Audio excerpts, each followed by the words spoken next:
Chers tous, aujourd'hui est un nouveau jour. Je suis Jimmy, professeur des universités, et nous allons parler du tribalisme politique au Cameroun.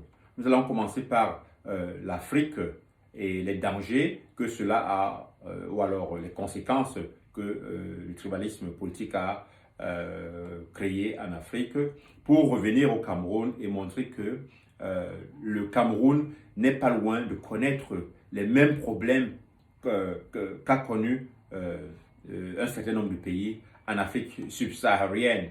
L'arrivée du professeur Maurice Kamto et du MRC dans le paysage politique camerounais a exacerbé le tribalisme politique au Cameroun.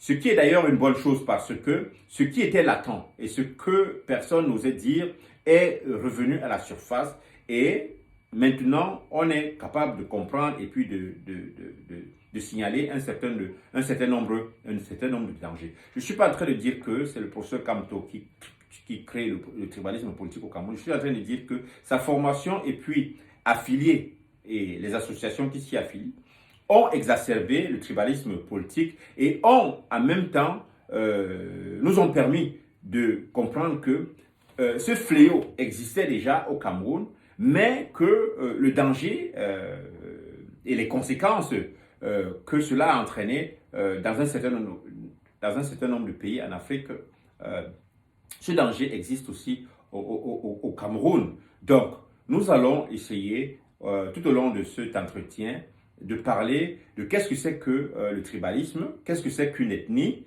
le tribalisme étant, du moins, ce sentiment exacerbé de l'appartenance à son ethnie, en excluant les autres ethnies. On va aller en détail tout au long de cet entretien. Mais il est important de dire qu'à la veille des élections présidentielles qui sont là au Cameroun en 2025, il est pour moi important d'avertir surtout l'intelligentsia qui anime, parce que ce sont toujours les intellectuels qui animent le tribalisme politique dans n'importe quel pays, c'est toujours les intellectuels. Avertir que nous ne sommes pas loin, ou alors en 2025, on n'est pas loin des conséquences qu'a connu un certain nombre de pays en Afrique. Alors, revenons sur du moins le terme tribu, parce que le tribalisme part d'une ethnie, le sentiment exacerbé d'appartenance à une tribu, à son ethnie, en excluant les autres, en disant que ce n'est que ma tribu ou ce n'est que mon ethnie qui est la meilleure, qui devrait par conséquent gouverner. Qu'est-ce que c'est qu'une ethnie? Qu'est-ce que c'est qu'une tribu? Et dans le jargon scientifique, ce mot apparaît très tardivement. On parle de 1896, et beaucoup d'auteurs ont théorisé sur l'ethnie, dont du moins Vacher, qui a relié l'ethnie à sa dimension biologique. Mais la personne qui sépare véritablement la dimension biologique de l'ethnie de celle, par exemple, de la couleur de peau, est Georges Montagon, qui était un médecin dans la société française. Il définit l'ethnie comme étant un regroupement naturel comprenant la totalité des caractéristiques humaines. Au moins là, nous avons un sens large du mot ethnie. Mais il faut comprendre que dans la langue française, ethnique est le premier mot qui fait son apparition pour désigner l'altérité, pour désigner qui est, du moins, la différence entre moi et l'autre. Et c'est un mot véritablement latin et ecclésiastique qui sort du latin catholique, qui est ethnicus, qui signifie païen. Donc le mot ethnie signifie au départ païen, idolâtre, et quelqu'un qui n'est ni chrétien, ni juif.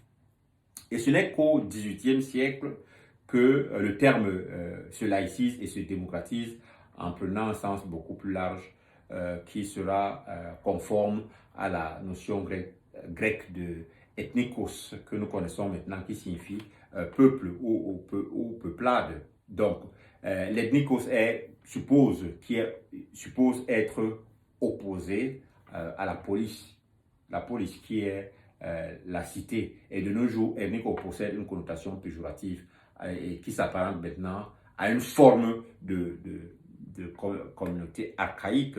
C'est pourquoi, quand les Européens sont arrivés en Afrique, quand on parlait d'une ethnie, on a toujours parlé d'une ethnie dans le sens véritablement péjoratif. Donc, le concept d'ethnie, donc, après le XVIIIe siècle, reprend une forme de clan et de tribus, et désigne par là, en même temps, une certaine forme d'appartenance à un clan dans lequel le critère de sélection devient la langue et puis un certain nombre de caractéristiques culturelles. Mais il ne faut pas oublier que cela, surtout quand les Européens arrivent en Afrique, ils utilisent l'ethnie comme une arme politique.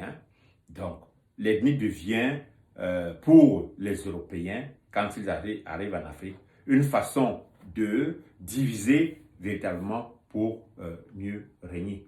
Donc, par rapport à cela, le continent africain paie un lourd tribut des guerres, des foyers de tension qui déchirent l'Afrique. Donc, les mécanismes traditionnels de prévention et de résolution de conflits en Afrique noire fait le constat que au seuil ou alors plutôt dans ce troisième millénaire, on assiste en Afrique à une sorte d'implosion marquée par l'instabilité politique, des coups d'État, des guerres civiles, des conflits ethniques et frontaliers qui rendent ce continent, notre continent, vulnérable et dont les conséquences sont la misère, la grande misère.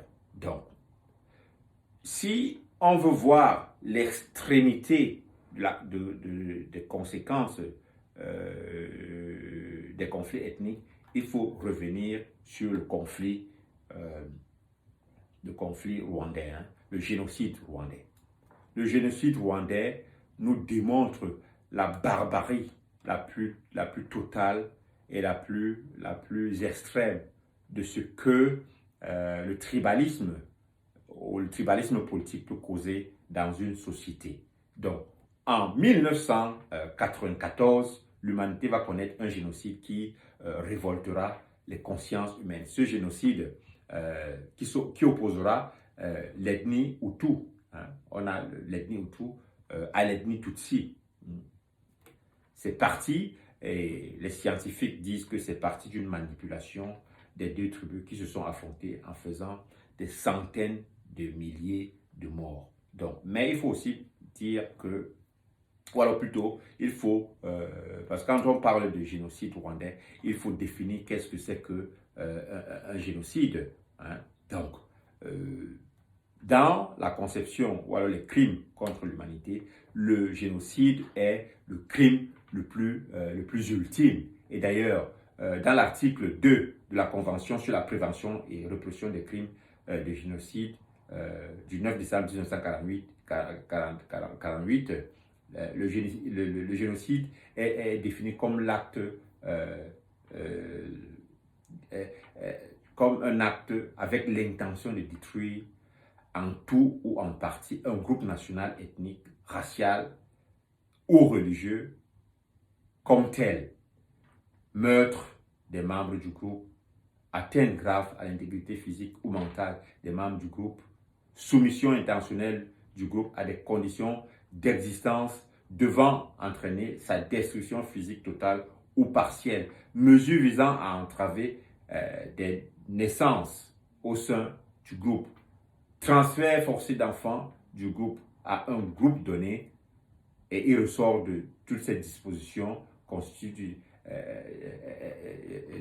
du génocide que c'est un acte criminel dans l'intention de détruire le tout, une partie, un groupe donné comme tel. Donc, le génocide rwandais est considéré comme l'une des plus grandes atrocités, pour ma part, après l'esclavage que nous avons connu, l'une des plus grandes atrocités. Hein. Et je pense qu'on parle véritablement de plus d'1 million de morts, 1 174 000 morts au niveau du génocide rwandais. Et pour aller plus loin et essayer de comprendre les causes de ce génocide, il est important de noter que, et ça c'est selon les historiens, hein, que ce soit les historiens rwandais ou les historiens africains en général, on dira que l'histoire du peuple rwandais a été falsifiée. Donc, l'introduction de la carte mentionnant l'identité ethnique des groupes sociaux a bouleversé son organisation et divisé la population en groupes ethniques. Cette division a été reprise par les conflits politiques qui ont manipulé l'ethnicité.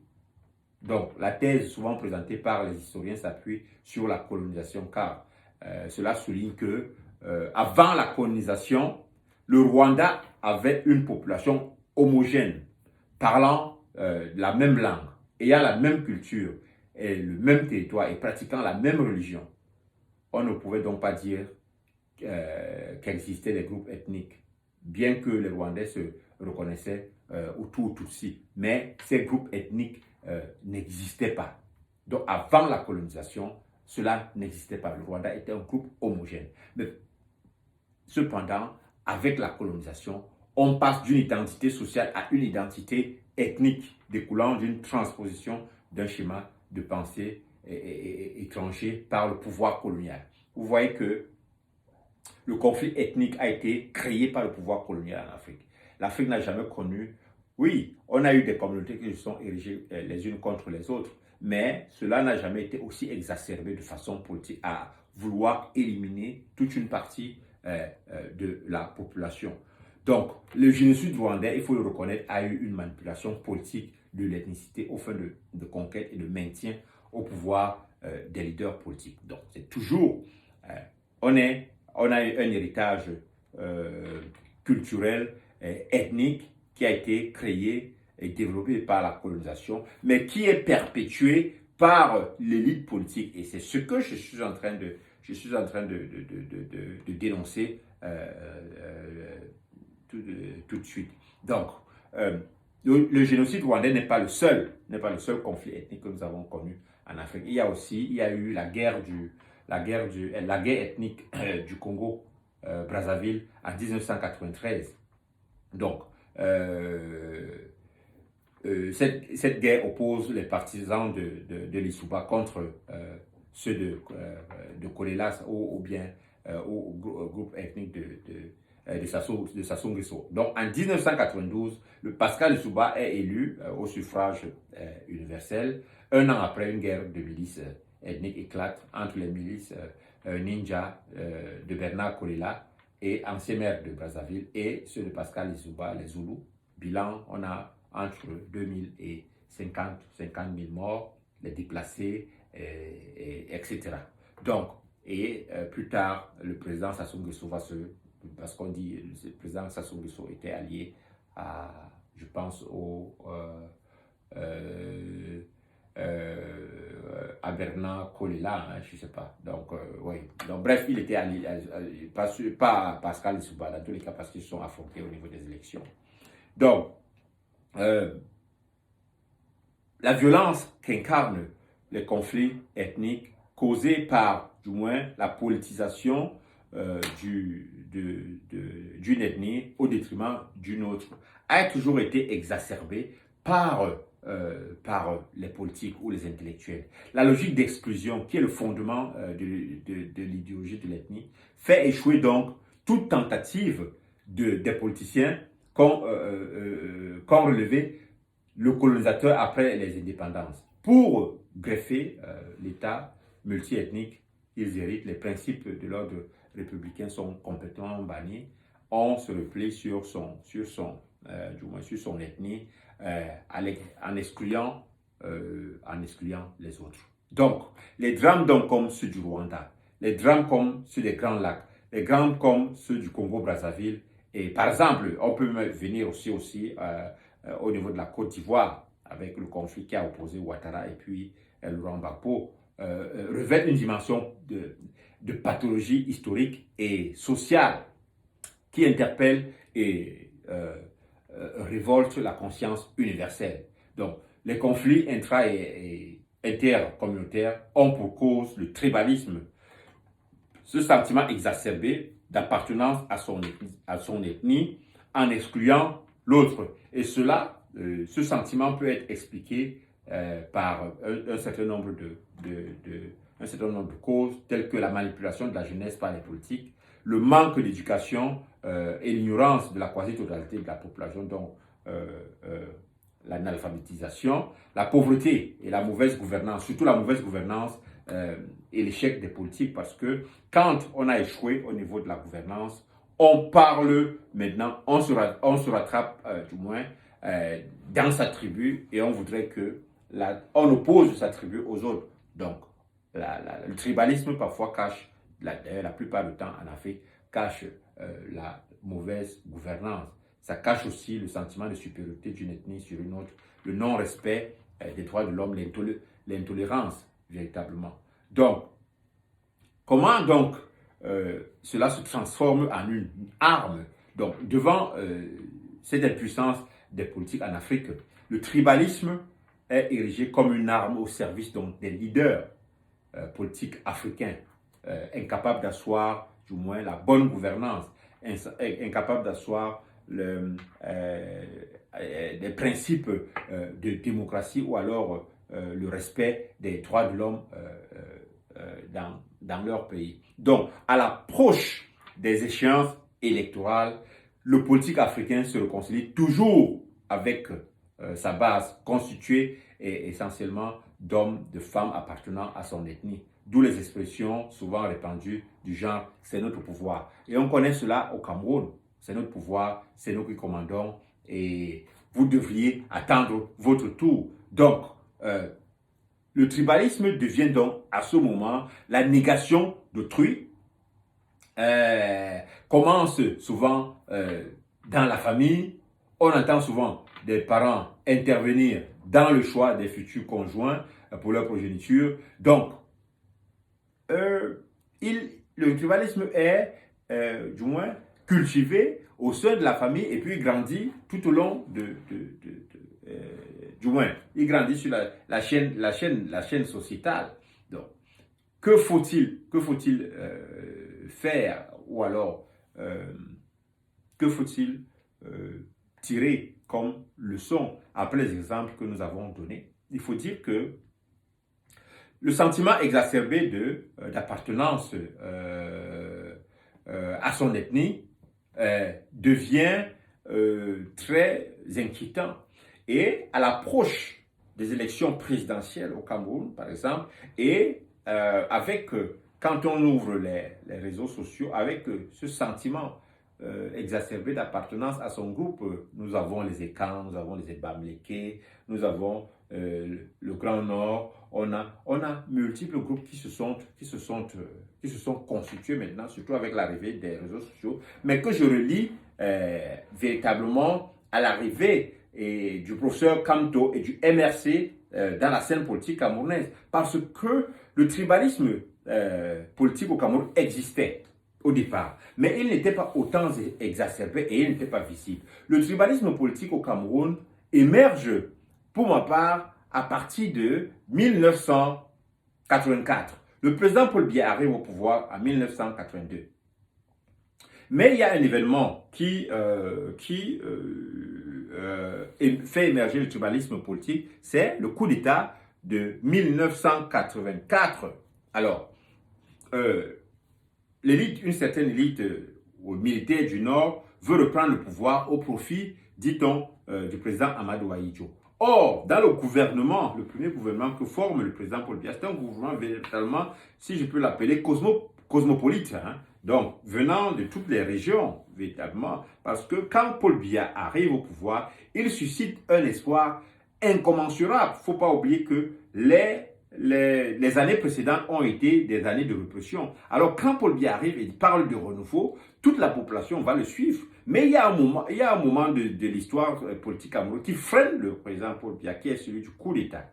Donc, à ce moment, je me dis, ça c'est une analyse personnelle, je me dis qu'il se dit que à qui faire confiance, il ne fera confiance que il y a un repli sur soi, hein, un repli sur son identité, qui est l'identité de sa tribu. Ce moment est un moment déterminant. Le coup d'État est un moment déterminant dans l'émergence dans l'émergence du tribalisme politique au Cameroun.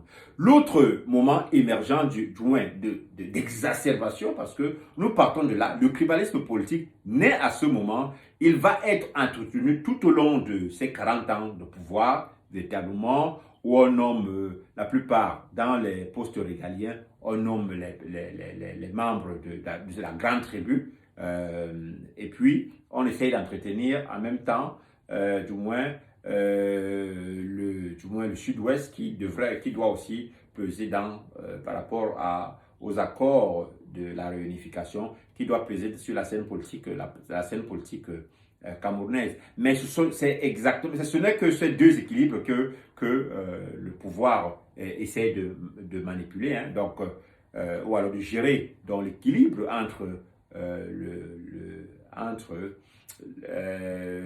la zone anglophone et l'équilibre avec la tribu du président.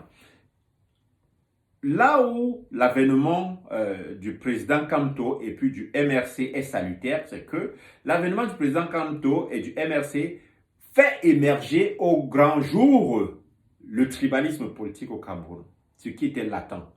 Oui, on en parlait, mais on se rend compte que le MRC vient donc dire que, plus ou moins, nous allons revenir. Le MRC c'est un parti du village. Donc, nous revenons. On voit donc comment est-ce que tout l'Ouest, plus ou moins, surtout ceux qui sont déçus du pouvoir, viennent vers le MRC.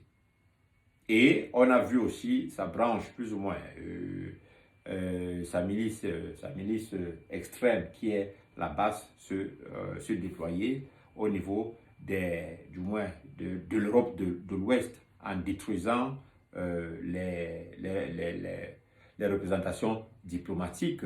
Donc ça, ce sont des faits historiques, mais qui montrent un mécontentement et un repli identitaire chez soi. C'est quand le MRC, du moins la plupart des leaders du MRC ou alors de la base, quand la population constate qu'ils viennent tous de la même région, c'est là où on se rend compte que, mais tiens, il y a un tribalisme politique qui existe au Cameroun dès le départ.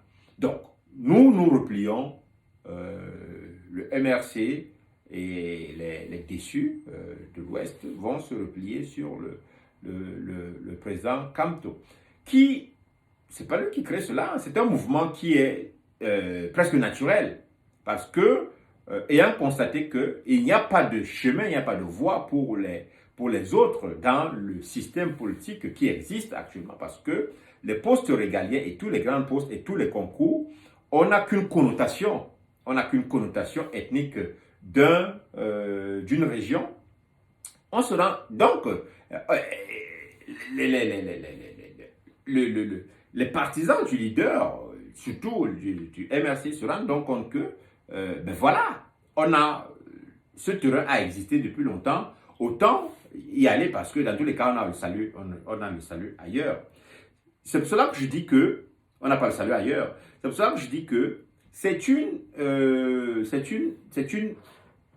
quand je dis une bonne chose, je dis que c'est parce que c'est un signal d'alerte de dire que certes, le tribalisme politique existait dès le départ au Cameroun, mais il n'était pas aussi visible. On ne l'avait pas vu. On ne l'a vu que quand les militants du MRC, on s'est rendu compte qu'ils viennent plus d'une région et où ils ont fait des actions qui étaient susceptibles d'attirer l'attention.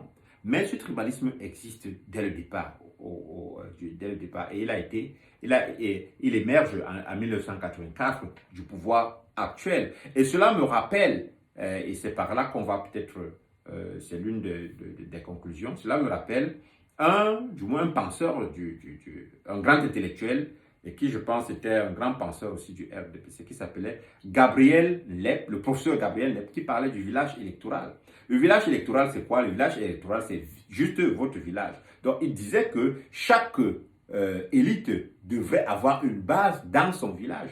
Et vous allez voir que le RDPC a adopté le concept du village électoral et a fait en sorte que pour que vous soyez une élite véritablement, vous devez rentrer dans votre village et gagner des suffrages de ce côté. Mais cela a aussi eu une conséquence plus ou moins néfaste au niveau de l'opposition, qui est celle de renvoyer, de repousser tout le temps les leaders de l'opposition vers leur région, vers leur village. Ce qui fait que, actuellement, au Cameroun, le seul parti qui est national est le parti au pouvoir, ayant beaucoup de moyens, et le seul et tous les partis d'opposition sont des partis soit régionaux, soit des partis villageois, véritablement.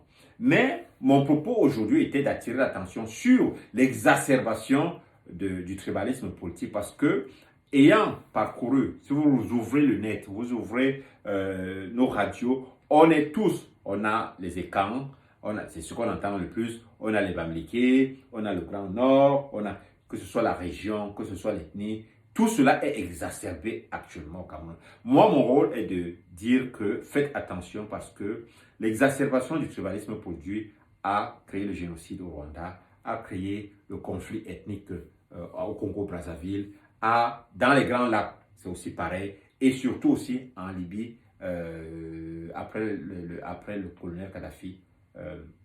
On a vu les conséquences. C'est toujours le tribalisme ethnique qui est au sens le plus large, et même aussi au sens le plus proche, la cause de tous les conflits armés, violents, et de tous les morts que nous avons en Afrique. Donc faites attention en exacerbant le tribalisme politique au Cameroun à la veille des élections de 2025. Ceci s'adresse autant au pouvoir actuel qu'à l'opposition et aux militants de tous les partis d'opposition. God bless.